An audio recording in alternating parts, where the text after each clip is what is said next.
everyone, welcome back to my channel. If you're new here, I'm Sue of Bendnstretch with Sue. In today's video, I'll be taking you through a Pilates practice meant to target the hips, to develop strong hips.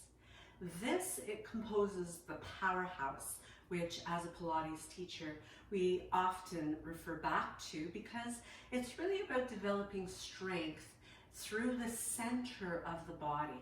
This helps to target all of those muscles in the abdomen, in the lower back, the gluteus muscles, as well as inner and outer thighs, and all of those small rotator muscles as well. A strong core such as this and strong hips will really help you with functional day-to-day activities, such as going up and down the stairs, moving in and out of your car, even running or climbing a hill, any of the sports that you really enjoy participating in, so that you do move through that center of the body rather than through the extremities. So let's get started on strengthening those hips, beginning with a sideline position. Now you may want to have a blanket nearby, either for some of the work that we'll be doing on the knees, or even for helping to cradle the head as we begin with laying on our side. So as we bring the body in alignment, we just want to have the hips stacking, we want to have the shoulders stacking. You can use your top arm to give you some stability, or you might even use it as a way of adding more challenge to the movement. But from here, we'll lift the top leg, and as we reach through the tippy toes of that leg, we're going to begin with small rotations. So just drawing some small circles about the size of a dinner plate. So they're very controlled movements. Now you might go a little bit slower if you're finding that you're having difficulty stabilizing. You do want to make sure the Powerhouse is engaged. So that means there's a little bit of a lift in the pelvic floor and that hugging inward of the lower abdomen and navel toward the spine. We'll circle the other way, so just beginning nice and easy, making sure that you are continuing to breathe in through your nose and out through your mouth. So it's important to have the jaw relaxed when you breathe out. It gives you a little bit more force, a little bit more power to execute the movement. So as we hold the leg steady here and keeping your body still, and we're going to gently reach back, tapping the toes back behind you, lifting up kind of like a triangular shape, and then tapping the toes in front. So lift and lower back behind, lifting and lowering in front. So continuing to draw those triangles, keeping your body nice and still. Again, adjust your arm accordingly. Use it in front of you for some support if you want to have a little bit of help to get those muscles in your Powerhouse well trained. So you can see how the hips here are being targeted as you're moving from that center. The legs just going along with the execution of movement coming from the core of the body. So breathing in when it's easy, breathe out when you're working hard. So keeping that leg lifted long and keeping it flowing through the movement is really going to challenge your strength and your power. So do be sure to customize this as needed as we go along, because as you find that the body starts to get tired, you can skip some repetitions, or you can modify just by making the movement smaller. So this will be our last one as we bring the foot back in front. We'll now bend the legs and bring the inner soles of the feet together. So remain in that stacked position. Keep that belly nice and snug, and let's lift the top leg. So creating the clam shell, which is now targeting that, particularly that gluteus medius and all those little rotator muscles that are assisting that movement. So you will find that as the muscles fatigue, that you might have to make your movements smaller. Now, be sure not to roll back as you're doing this. If you find there's a tendency for you to do that, you might want to move yourself right up against a wall and really target on concentrating mind in the muscles that you're using here, so that you're not letting yourself roll back. That would take away from the target of that gluteus medius group of muscles. So we don't want to do that. Better to make the movement smaller, but make it really work for you. So keep the breath flowing. We're going to finish up here with just a couple more. One last one here, and bring it all the way down. So from here, let's move over onto the other side. So we'll repeat. So you could just roll over. We're going to execute exactly the same movement on this side, making sure that the head is well supported. So you don't want to feel like this is going to create strain for your neck. You want to have that nice long line from the top of the head right out through the feet. Body is beautifully stacked. And as you lift that top leg, we begin with our forward circles. So making sure here as well that you aren't rolling forward and you're not rolling back with each rotation. You're continuously staying really snug in that powerhouse and not sacrificing the breath. So you do want to make sure that you're always breathing. It's so easy when you're concentrating to start holding your breath. So don't let that happen. If you find yourself doing that, just remind yourself to breathe. And if you need to make your movements smaller, take a pause, join back in when you're ready, and make it really fit what works for you and your body. We're all different. We all come to the practice from different places. So it's really important to gauge what works best for you and build on gradually so that you gradually get stronger and stronger. Let's go the other way. So continuing with those circles, keeping that nice smooth flow, reaching through the tippy toes, really elongating. You almost want to get a sense of engaging your core in such a way that it is comparable to lifting the pelvis right out of the hips. So you're creating some space in there so that as you're letting that leg glide around in the circular motion, there's never a sense of grinding in the joint. It's always a free flowing movement. Now it's going to be more difficult depending on the strength that you've developed in those muscles, but it should flow smoothly, even if it's only for a few repetitions and then you take a break. Let's stop it right here, holding that leg up at the point of the triangle and then tapping the toes back behind, lifting back up and in front. So lift and back, lift and front.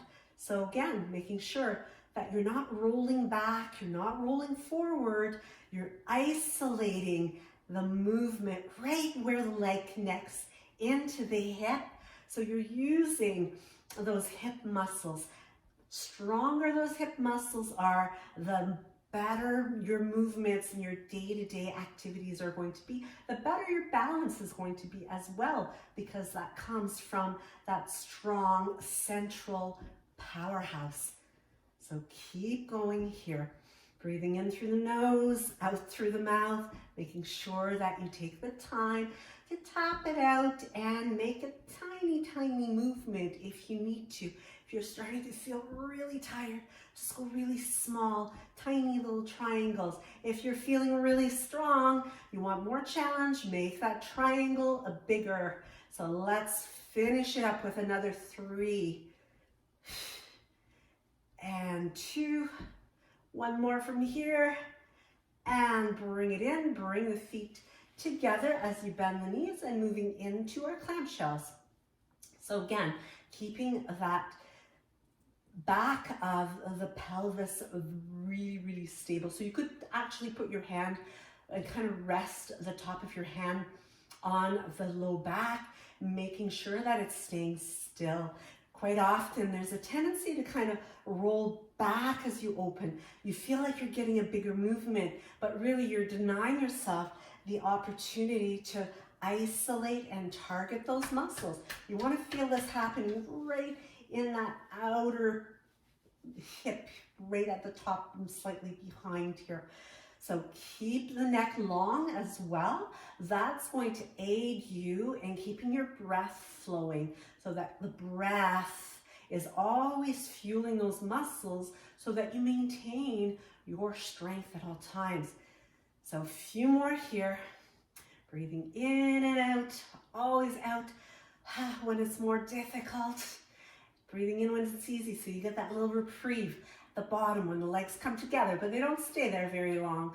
And as you finish it up with the last two, one more, bring it together, and you can kind of massage that out a little bit, tap it out, get that blood flowing in there, get the legs stretched out, and let's move on to our next position. So from here, we're going to come onto the hands and knees. And if needed, you may want to use a blanket underneath your knees. I prefer not to, but depending what's going on, it can be really helpful. Now, as you open up the hands and make a really large handprint here, you're going to get a stacking of shoulders right over top of your wrists, knees right underneath your hips. And from here, we're going to come into some trunk rotation, torso rotations. You're going to take, let's begin, whichever hand you prefer, but you're going to take, I'm going to take my left one here so that you get a good view of what I'm doing, taking the back of my hand, placing it on the back of the pelvis. So it should be nice and level, and without moving anything in the alignment, so you want to maintain your midline true. Take an inhale, and as you exhale, without moving the lower back, rotate your trunk. So you're trying to turn the chest open and bring it back in. Inhale and exhale to rotate. Making sure that lower back is staying nice and still. So this is really good for the obliques, but it is also creating strength in those hips as you create that isolation. There's a solid grounding. Your powerhouse is what's activated in order to keep you stable like this. It's like a great big band that goes around the midsection that stabilizes everything. So you may not find there's a lot of rotation going on. That's okay. It's about keeping isolation here so you can move your body without having to turn the pelvis. It's going to make it stronger. Let's do another one here and bring it back to that table position. Now you can go right into the next one, or you might want to take a little stretch. Anytime you need this shell stretch, you can go ahead and take it. And when you're ready to come back up, reset the body. Create that length once again, and taking the opposite hand, place it on that low back of the pelvis area, and make sure you're centered still. Press through the tops of your feet. Press firmly into your grounded hand. Take an inhale, and as you exhale, turning away. Breathe in when it's easy. Breathe out as you use that strength to do that turn. So here as well, your pelvis is not moving. So it's about turning your sternum, not cranking the head, not cranking the shoulder, but rather trying to get the rib cage to move and open up toward the wall on your right. So let's do another 5, 4, 3, 2, last one, and bring it back. So once again, you can take a little break here, walk the hands away, maybe come up onto the fingertips to give yourself a really good stretch through those wrists.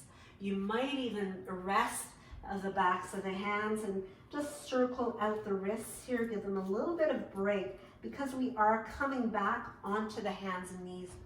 Now at any point, if you find it much too challenging to be on the hands, and I do have a video on self-massage for the hands and the wrists that can be really helpful to, when done regularly, can really be helpful to give you that greater balance through the hands and gradually help with balancing out the wrists so you can have that balance of strength and flexibility as well. But if you find that it becomes a bit too much, you can always bring yourself down onto the forearms and work from here. But keeping your midline centered, we are going to press into the top of the grounded leg as we lift the other knee out to the side. So you're going to bring it down for hydrant and lift up. So breathe in, down here, breathe out, lift up. So keep that flowing.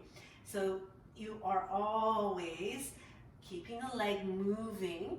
Now, if you need to stop at the bottom, take a little rest and reset, go ahead and do it.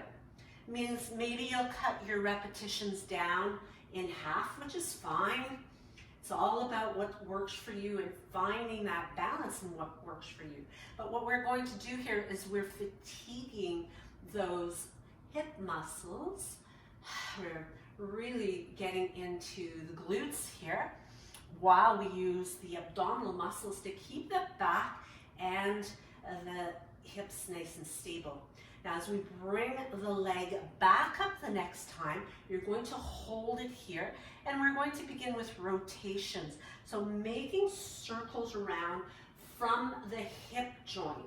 So your back, again, is staying nice and stable. Really work on staying centered through the midline. And we're going to do another 5 rotations around in this direction. Another 4, 3, 2, and 1. Let's change and go the other way for 10 repetitions here. Again, if you need to take that little pause at the bottom, go ahead and do that. This one is great for not only the strength, you got lots of strengthening going on in your grounded leg, and this one is really, really helpful for using those rotator muscles, but getting flexibility as well as strength. So another 5, 4, 3, keep that belly button pulled to the spine, 2, and your last one right here, and bring it down and take a push back again. Maybe you can bring the arms at your sides this time, resting the forehead, maybe adding a little bit of circling out to those wrists, little fists, wiggle of the fingers. And let's take it over to the other side. So once again, I'm just going to turn around so you can have a better view of the leg movement as you, again, get yourself set in position and lifting the leg out to the side and back down again. So when you lift, your body doesn't move. Your body is glued in place, and that's your stabilizers. Keep your breath moving so that you are always keeping the oxygen fueled to those muscles. That's going to help you to prevent cramping. It's going to help you to have the strength needed to execute the movement as well. So let's keep going here for the last 5, 4, 3, 2, 1, and let's take it up as we begin rotations. So take your time, exaggerate the movement a little bit to really help you to concentrate on all those little muscles that are working right around the hip. Number 4, 5, 6, 7, making sure that you are working to the range that is maximum for you. Last 3, 2, 1, and from here we go the other way. Take a break in between if you need it. For Another 8, 7, 6, 5, 4, 3, 2, and your last one right here. Bring it in and push back once again. Come on back to a nice recovery. Give yourself some time to take a few breaths here. We're really breathing deep, and you'll feel with the compression through the abdomen, it's like you get a little bit of a stretch in the back from breathing fully. The breath is forced to go right back into the bottom lobes of your lungs, those back corners, which is a great way to really support your respiratory system. So let's come back to table. Now for this one, we've got some options as always. You can make it a little bit easier. Again, come on the forearms if you need to, or you can go a more challenging route. So we're going to tuck the toes. Now if you're going to look for more challenge, you're going to tuck the toes under, and from here, keeping that powerhouse strong as you lift the knees up off the floor. Now you could keep them on the floor, you could keep the feet grounded, but from here we're going to lift and extend, bend and bring it back, reach up, reach, bend, and in. So continuing on with this movement, we're going to do 10 of these here as well. 4, 5, and 6, 7, 8, 9, last one, 10, bring it in, and bring it down. Give yourself a nice stretch here. Open up through the heart. We've got one more side to go. So if you need the modification, if you went for that harder option and you want to modify the second side, by all means, go ahead and do that. I'm just going to turn around here so that once again you've got a better visual of how the movement is executed. So if you are staying on all fours, again, you can just keep the feet grounded, pressing through the tops of your feet, making sure that belly is drawn in to keep the back supported still, and keeping those hands wide open. Now, if you want to make it more challenging, you're going to tuck those toes under so that you can pick up the knees and have them hover above the floor. From here, you're going to lift the opposite leg, extend it, bend it, bring it back in. So lift, reach, bend, and drop it. But as you drop, that movement is remaining very controlled. Try not to get the hips popping up. You want to keep your hips pretty much in line with your shoulders. Last 3.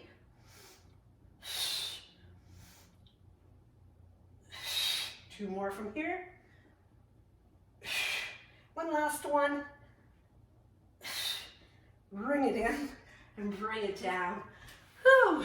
And roll out the shoulders, open up through the chest, give yourself a big stretch across the heart, and let's move onto our back to finish this up. So as we move onto our backs, one of the best ways of strengthening those hips and really targeting the posterior portion here, targeting the glutes, the hamstrings while keeping the powerhouse active. And we're going to bring both hands alongside of the hips. So opening up through the chest, lengthen through your tailbone. So you want to keep your pelvis level. Lengthen through the tailbone. This is if you're trying to point it up toward the sky. Chest stays open. You might even lock your shoulder blades in just a tiny bit. Press through the center back of the head as you lift up on your exhale into your bridge. Option number 1, Breathe in on the top and breathe out to lower yourself down with control. So continuing with these bridge lifts. Now you can use the strength of your arms to continue to really support the whole body as you do this movement. You want to keep your neck nice and neutral, keep the breath flowing, or you could simply hold or skip some repetitions. Do every second one instead. Now the next time that we come up, we're going to stay up. You're going to hold it here, keeping the pelvis really, really stable. So you want to feel those glutes working here, just like you did for the hip lifts. You want to stay engaged through that powerhouse, as well as the glutes, as well as the hamstrings. Press through your heels quite firmly. And as you continue to hold, take a breath in, and as you exhale, you're going to walk away one foot, press through the heel, and keep the toes lifted, and then do the same thing with the other foot. So keep your pelvis level here as you make your bridge a little bit wider, keeping your hips really balanced and level. Step the first foot back in, and then move the other one in to join it. So continuing, let's switch foot. So other foot steps out, heel pressing down, toes lifted, and other heel is lifted. Let's step it back in and in. Switch it up again. So continuing, notice as you're doing this how your hips can stay nice and level. So you're never twisting side to side. Unlike when we did the the trunk rotations earlier, when we were on all fours, we were doing the movement from the upper body, keeping that lower body perfectly still. Now we move from the lower body, keeping the upper body really nice and still once again. So keep it going, a few more repetitions here, and really listening to the body. So if you need to switch and go to simply holding, go ahead and do that. If you need to bring your hips down and take a break, you go ahead and do that as well. So let's do 2 more of these. So 1 more. Walking it back in, keep that body level, keep those glutes engaged. Other foot goes out, out. Walk it in. Take a full inhale, keeping that powerhouse on. Exhale with control to come all the way back down again. Bring the knees into the chest. Give yourself that really nice counterbalance stretch here as you massage the back. You can rock side to side, massaging it out, make it feel nice. You can take the hands to the knees, make some beautiful rounded movements to massage right around the lower back, going in both directions.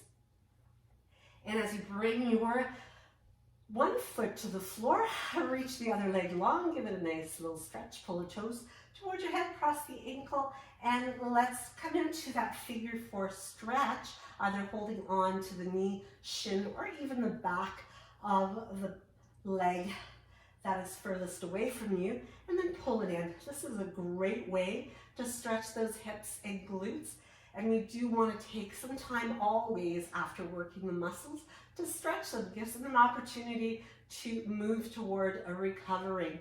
Let's bring that foot to the floor, open the arms wide, let your knees fall over to the opposite side. So falling to the side of the ankle that's crossed. So if you've got your right ankle crossed on top, the legs are moving to the right. It's going to really help to deepen that release for the lower back. You can take your gaze away from the right leg, and that's going to help you to deepen the stretch even more.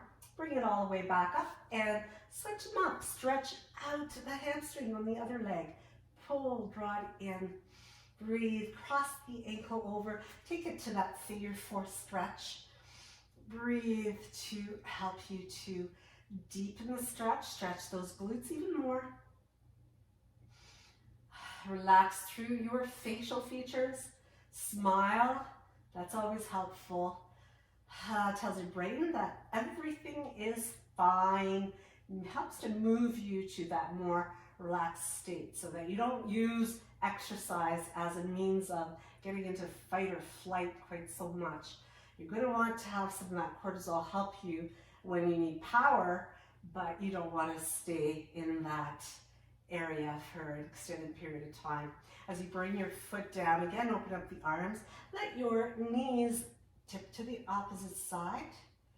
Breathe into that open chest, so you should feel a nice stretch in your opposite shoulder as well as in the chest. Your obliques get a good stretch here also. They're like muscles that kind of form an X across the waistline. So it's always great to release the lower back this way and stretch those obliques. As you bring the legs back up again, we're going to keep the knees bent. We're going to walk the shoulder blades in a little closer, bring your arms at your side, and lift up into a nice bridge. So this one, you can even interlace your fingers if you're able to, or keep the hands pressing down to lift into more of a stretching. This is more like a yoga bridge rather than the Pilates bridge. So you want to feel yourself really lifting through the front of the body to get that beautiful opening, and then let yourself ripple all the way back down to your mat. From here, we'll roll onto our sides and feeling ready now to take on the rest of the day. So feeling stronger through those hips as you recover from your workout over the next few days. Do make sure to come back to this workout regularly to continue to develop strength through that midsection. But I really want to thank you for your time today. And if you like this video, make sure you give it one of these. And be sure to subscribe, share the video with your friends, family. Do hit that notification bell so that you'll know when I upload new content and you won't miss any of it, and you can check the next video out and check me out in that next video. Namaste.